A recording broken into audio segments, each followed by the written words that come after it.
Salut à tous et les amis, c'est Reno Bacon et on se retrouve sur Chat-Story pour une nouvelle histoire classée dans le thriller qui a été écrit par Memento Mori qui s'intitule Lullaby. Il y a 2 chapitres. Nous allons faire le premier chapitre qui s'intitule Lullaby. Petit résumé, une berceuse venue du fond de sa mémoire, perdue dans des temps heureux, une berceuse fredonnée par la mort elle-même. Le regard vide d'un intérêt quelconque, Coriane parcourt du doigt les notifications de son téléphone.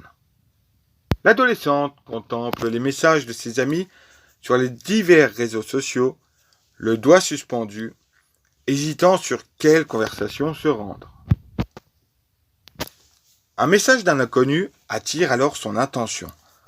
Dans un froncement de sourcils, elle clique dessus. C'est une demande d'amis d'une personne lui étant parfaitement inconnue. Son pseudo déclenche un rictus chez l'adolescente qui clique pour accepter. La mort, un pseudo aussi nul, ne peut être qu'une mauvaise blague d'Enzo, un de ses camarades de classe. Enzo, sans deck, c'est vraiment nul comme blague. Je ne suis pas Enzo. C'est bon, Enzo, arrête ta blague.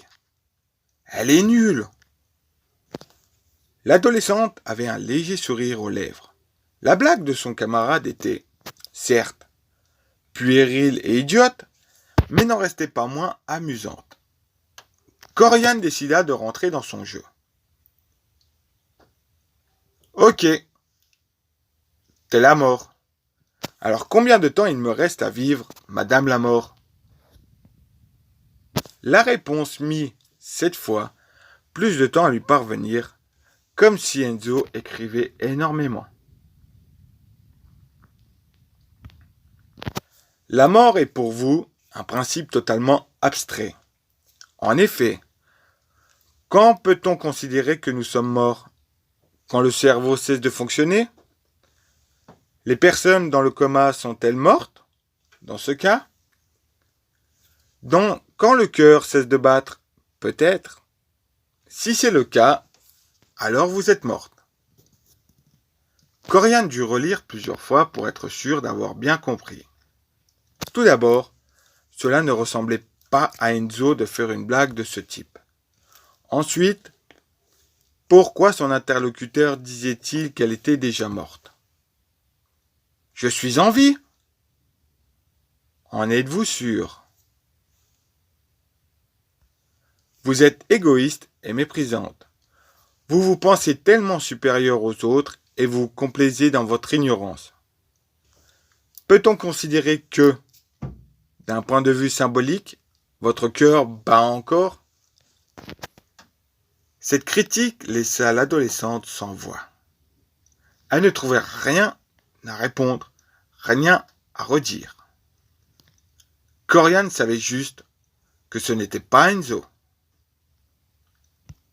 Qui êtes-vous? Pour toute réponse, la mort envoya un fichier audio. Le son d'une douce berceuse emplit alors ses écouteurs. Une berceuse fredonnée par une voix froide, comme emplie d'une tristesse et une mélancolie infinie, et profonde d'une voix féminine.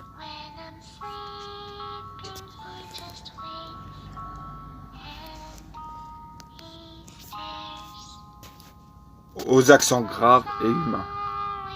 Une berceuse aussi familière qu'elle lui était inconnue. Aussi proche dans le creux de son oreille qu'elle était loin. Perdue derrière l'écran de la mort qui répondit enfin pendant que Coriane lâchait son portable au sol sous la surprise. Je suis la chanteuse de berceuse, je chante les mélodies que les humains perdent. Enterrent au plus profond de leur mémoire pour les enfuir à jamais dans un lieu de douleur, pour ne jamais avoir à les réentendre. Fin de ce premier chapitre les amis, dites-moi en commentaire ce que vous en avez pensé. Moi j'adore l'avoir lu, et si ça m'aurait arrivé, j'aurais tout fait pour bloquer ce pseudo la mort. Likez, partagez, un max de mes vidéos. Ça me ferait énormément plaisir. Je vous dis à très bientôt pour une prochaine vidéo. Rhino Bacon. Out.